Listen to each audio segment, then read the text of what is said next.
औज़ु बिल्लाहि मिनश शैतानिर रजीम। बिस्मिल्लाहिर रहमानिर रहीम। वलक़द आतैना मूसल किताब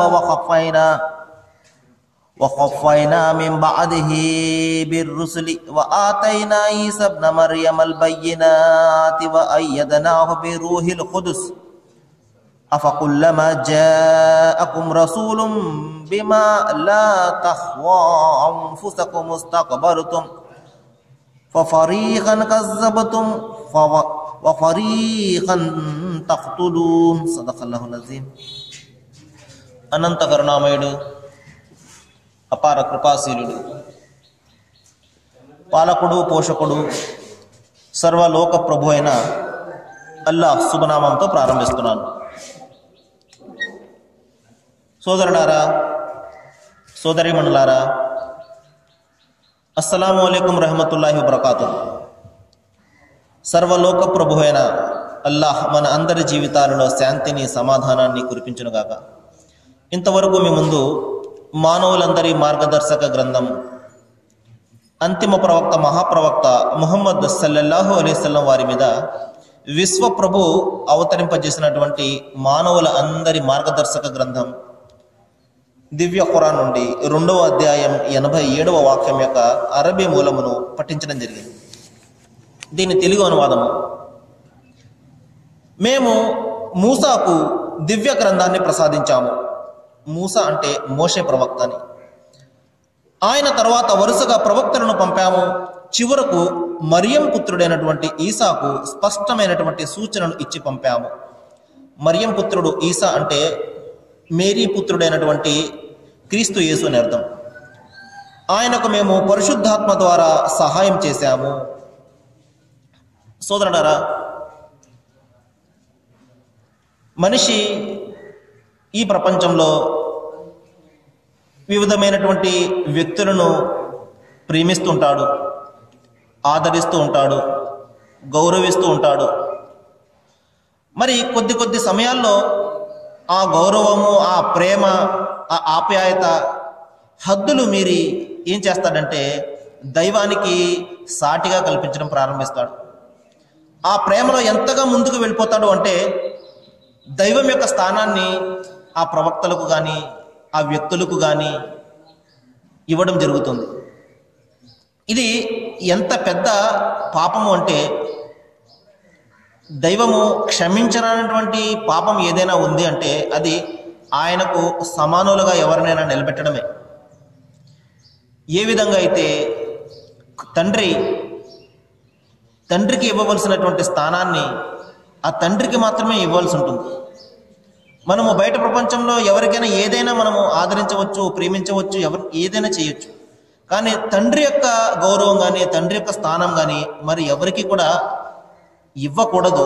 అదేవిధంగా మనము మన ప్రవక్తలను కానివ్వండి, మనకు నచ్చినటువంటి వ్యక్తులను కానివ్వండి, మనకు సత్యమార్గాన్ని బోధించే బోధకులు కానివ్వండి, గురువులు కానివ్వండి, మహర్షులు కానివ్వండి, బాబాలు కానివ్వండి, మనము వారిని ప్రేమించవచ్చు, ఆదరించవచ్చు, అనుసరించవచ్చు. కానీ ఆరాధన మాత్రం అంత మాత్రం కూడా చెయ్యకూడదు. ఎందువలనంటే ఆదరణ వేరు, ఆరాధన వేరు. ఆదరణ మనం ఎవరికైనా చేయవచ్చు, కానీ ఆరాధన మాత్రము సృష్టికర్త ఒక్కనికి మాత్రమే చేయాలి.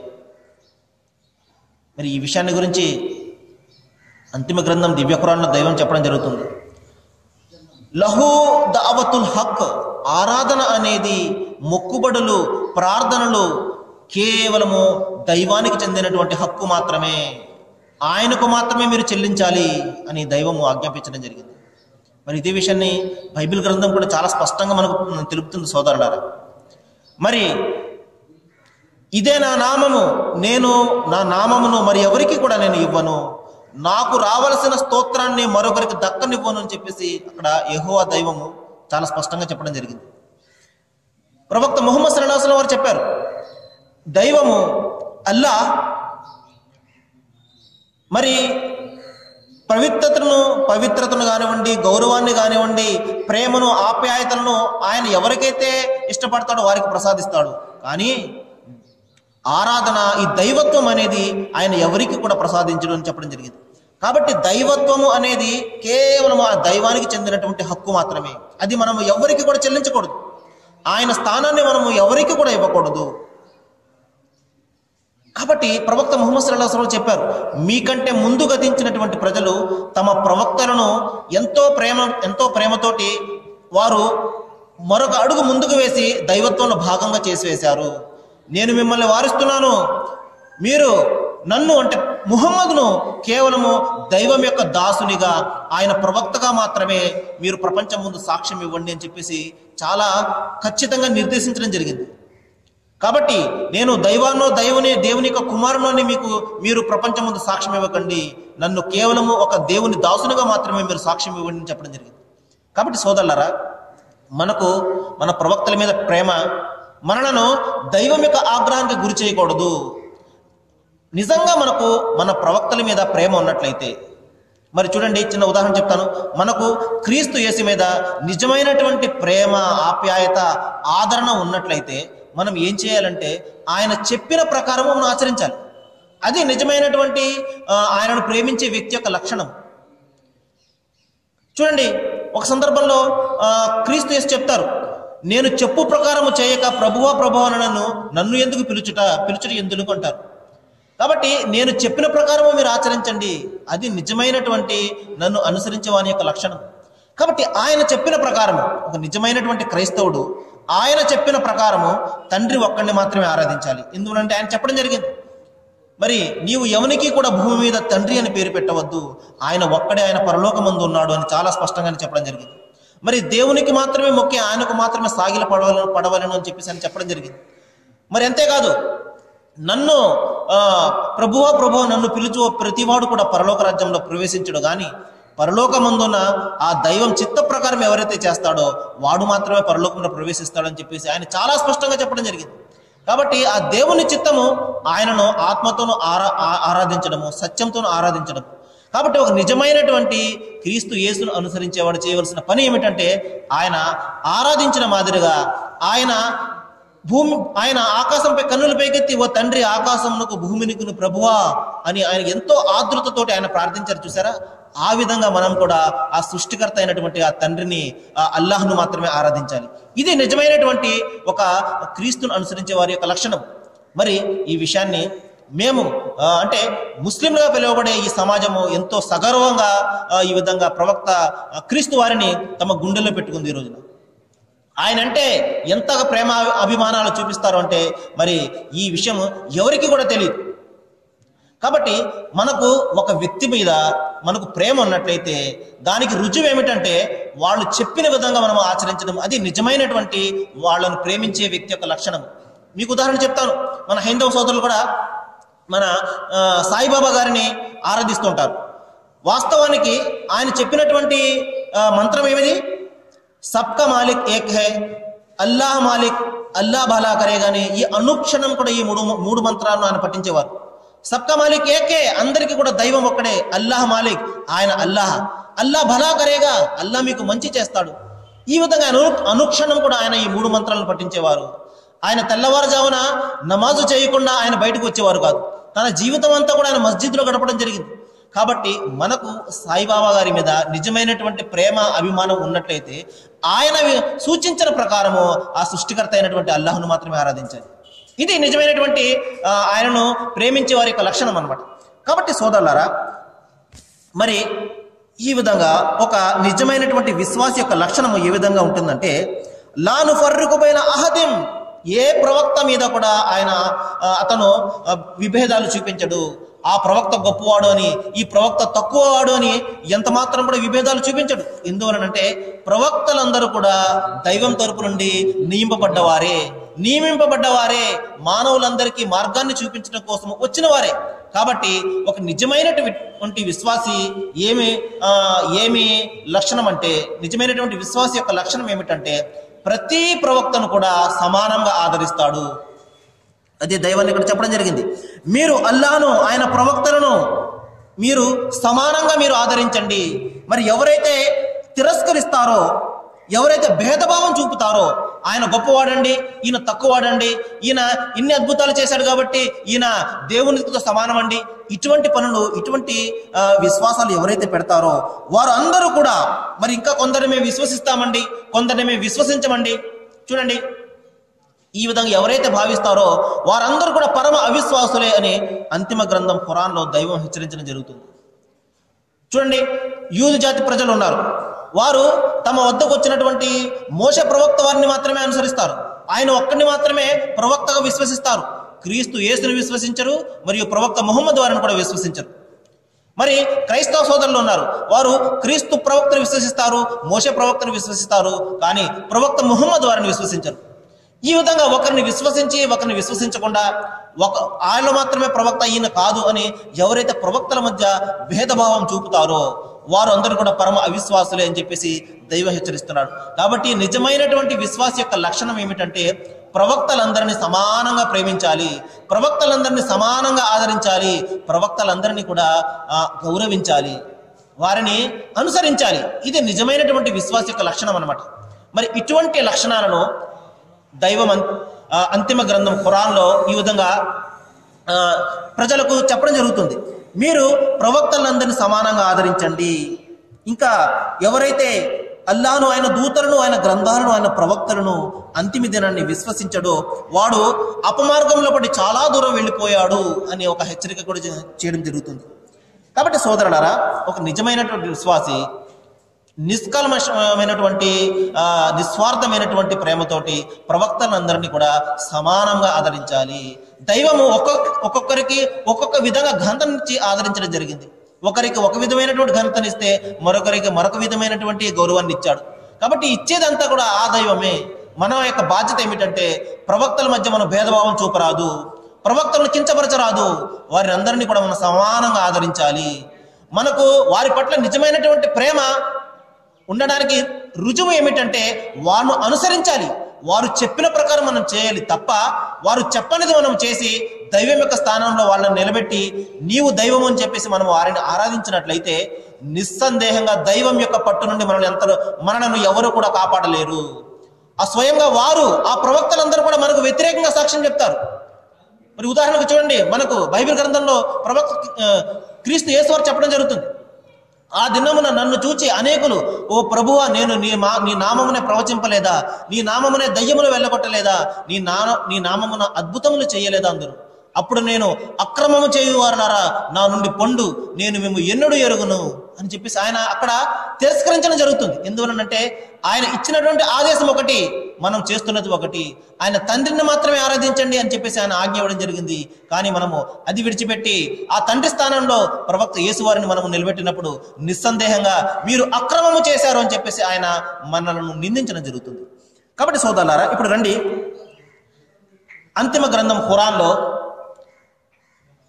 ప్రవక్త క్రీస్తు వారికి మరియు ఆయన తల్లికి దైవం ఎంతటి ఉన్నతమైనటువంటి స్థానాన్ని ఇచ్చాడో, ఎంతటి గౌరవ అభిమానాలను ముస్లింల హృదయాల్లో నెలకొల్పాడో మీకు నేను ఈ రోజున చెప్పడానికి ప్రయత్నం చేస్తాను. చూడండి, ప్రవక్త క్రీస్తు వారి గురించి మొట్టమొదటిసారిగా దైవము ఆయన పుట్టుకకు ముందే దైవదూతలను ఆయన తల్లి వద్దకు పంపించి శుభవార్తను ఇవ్వడం జరిగింది. ఎందువలనంటే క్రీస్తు యేసు యొక్క జన్మము అద్భుతమైనటువంటి జన్మం. ఎందువలంటే ఏ మనిషి కూడా తండ్రి లేకుండా పుట్టడం అనేది చాలా అసలు ఈ ప్రపంచంలో కానరానటువంటి ఒక అద్భుతం. అది దైవం ఆయన చేత అద్భుతాన్ని చేయించాడు. ఆయనకు అసాధ్యమైనది ఏది కూడా కాదు. ఎందువలంటే ఆదం, మొదటి మానవుడైనటువంటి ఆదము, ఆయనకు తండ్రి లేడు, తల్లి కూడా లేడు. తండ్రి లేనటువంటి ఆదామును సృష్టించినటువంటి దైవము తండ్రి లేకుండా క్రీస్తు యేసును సృష్టించలేడా? అది ఆయన శక్తికి ఒక నిదర్శనం. అది ఆయన తలిచినది ఏదైనా చేయగలడు. కాబట్టి ఆయన తన శక్తికి నిదర్శనంగా క్రీస్తు వారిని ఆయన దైవము తండ్రి లేకుండా పుట్టించడం జరిగింది. మరి మేరీ మాత అంటే మరియం వద్దకు ఒకనాడు దూతలు రావడం జరిగింది. దూతలు వచ్చి ఒక శుభవార్తను ఇవ్వడం జరిగింది. ఓ మరియం, దైవం నిన్ను సమస్త స్త్రీలందరి మీద కూడా ప్రాధాన్యతనిచ్చి నిన్ను ఎన్నుకున్నాడు, తన సేవ కోసం నిన్ను ఎన్నుకున్నాడు. కాబట్టి నీవు ఈ శుభవార్తని విని ఆనందించు. నీకు ఒక శుభవంతుడైనటువంటి కుమారుడు కలగబోతున్నాడు. ఆయన పేరు ఈసా మసీహ్, అంటే యేసుక్రీస్తు. మసీహ్ అంటే ఎన్నుకోబడ్డవాడు అని, దైవం చేత నియుక్తుడైన వాడు అని అర్థం.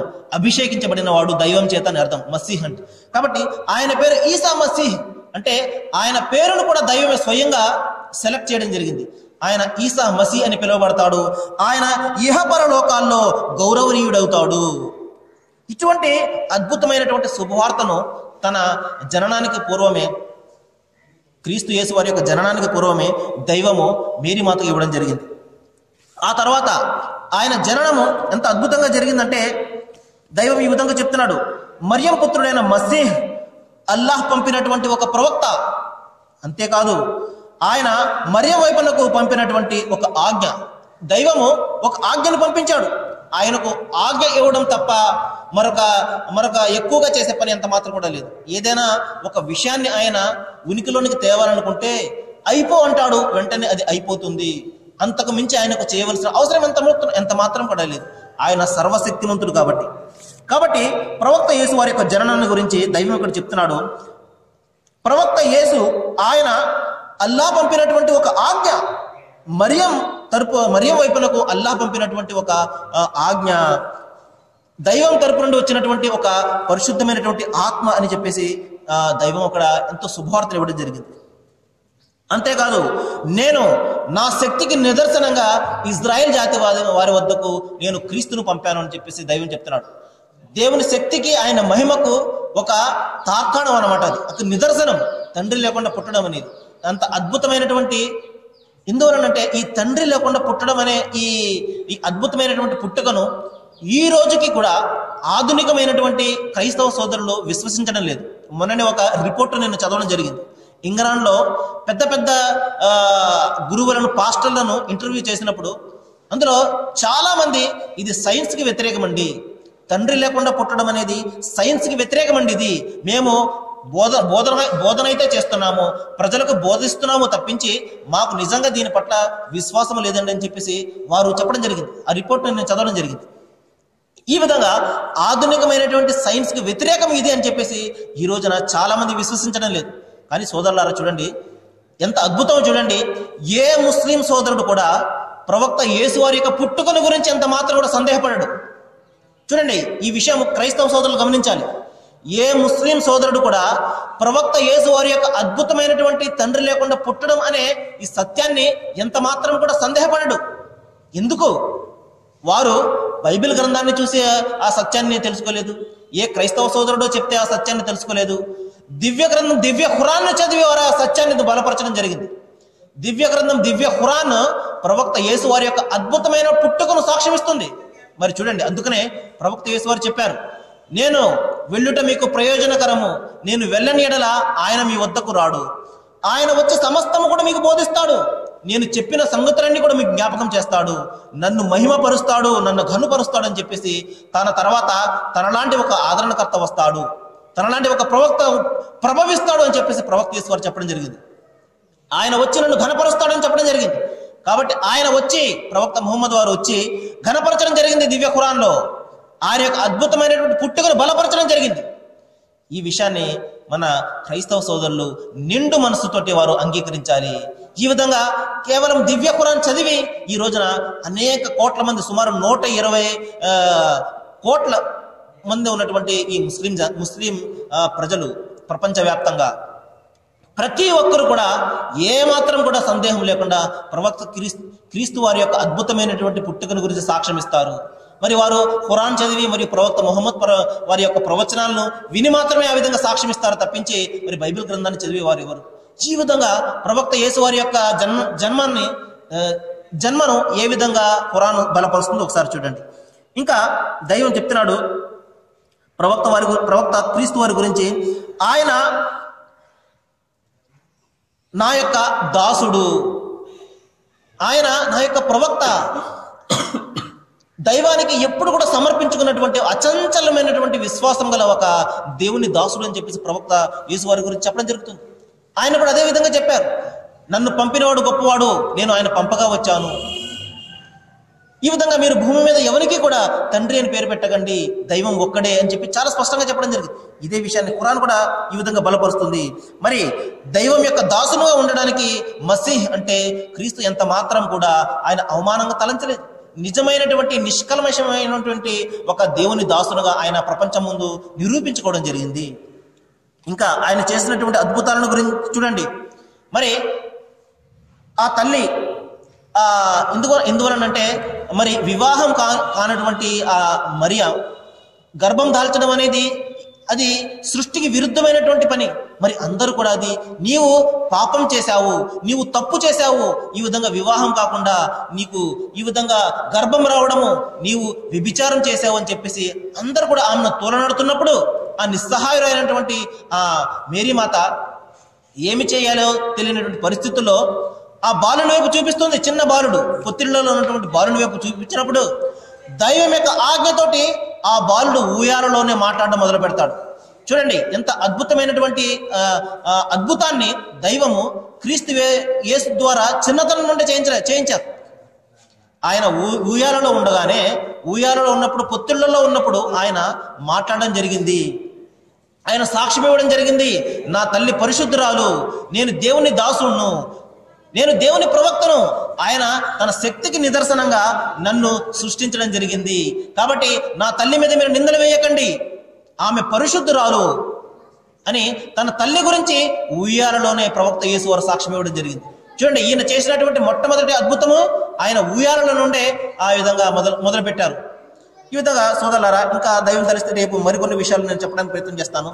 ఈ విధంగా ప్రవక్త యేసు వారి గురించి, ఆయన తల్లి మరియం వారి గురించి, మరి అంతిమ గ్రంథం ఖురాన్లో అనేక విధాలుగా వారి గురించి ఎంతో ఉన్నతంగా సాక్ష్యం ఇవ్వడం జరిగింది. అంతేకాకుండా ప్రతి ముస్లిం యొక్క హృదయాల్లో వీరిద్దరూ ఉన్నతమైనటువంటి స్థానాన్ని సంపాదించుకున్నారు. ఈ రోజున ప్రవక్త యేసు వారు అంటే ప్రాణం పెట్టే ముస్లిం సోదరులందరూ కూడా ఉంటారు. మరి ఎంతో తమ ప్రవక్త ముహమ్మద్ వారిని ఏ విధంగా అయితే ప్రేమిస్తారో, గౌరవిస్తారో, ప్రవక్త యేసు వారిని కూడా అదే విధంగా గౌరవిస్తారు. అయితే ఈ గౌరవము, ఈ ప్రేమ హద్దులను ఎంత మాత్రం కూడా దాటదు సోదరులారా. ప్రవక్తను అనుసరిస్తారు, ప్రేమిస్తారు, ఆదరిస్తారు, అనుసరిస్తారు, కానీ ఆరాధన మాత్రం చెయ్యరు. ఆరాధన అనేది కేవలము ఆ దైవానికి చెందినటువంటి హక్కు, సొత్తు మాత్రమే. ఆయనకు రావాల్సినటువంటి స్తోత్రము మరి ఎవరికి కూడా ఇవ్వకూడదు. ఈ విషయాన్ని మనం ప్రధానంగా జ్ఞాపకం పెట్టుకోవాలి.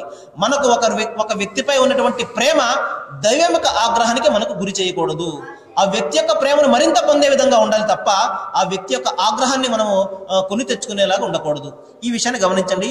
నేను అల్లాహ్ను ప్రార్థిస్తున్నాను, ఏ విషయాలైతే నేను ఇంత స్పష్టంగా విడమర్చి ఈ విధంగా చెప్తున్నానో ఈ విషయాలన్నీ కూడా మీ మనసులో చోటు సంపాదించుకోవాలని, స్థానం సంపాదించుకోవాలని, ఇంతవరకు మీకు ఉన్నటువంటి అపోహలు కానివ్వండి, అపార్థలు కానివ్వండి తొలగిపోయి మనసంతా కూడా ప్రశాంతంగా మీరు దైవాన్ని గురించి ఆలోచిస్తారని, నేను దైవాన్ని మనకు ఆ శక్తిని, జ్ఞానాన్ని ప్రసాదించాలని నేను అల్లాహ్ను ప్రార్థిస్తూ ముగిస్తున్నాను. వాఖిరు దవానా అనిల్ హమ్దులిల్లాహి రబ్బిల్ ఆలమీన్. అస్సలాము అలైకుం.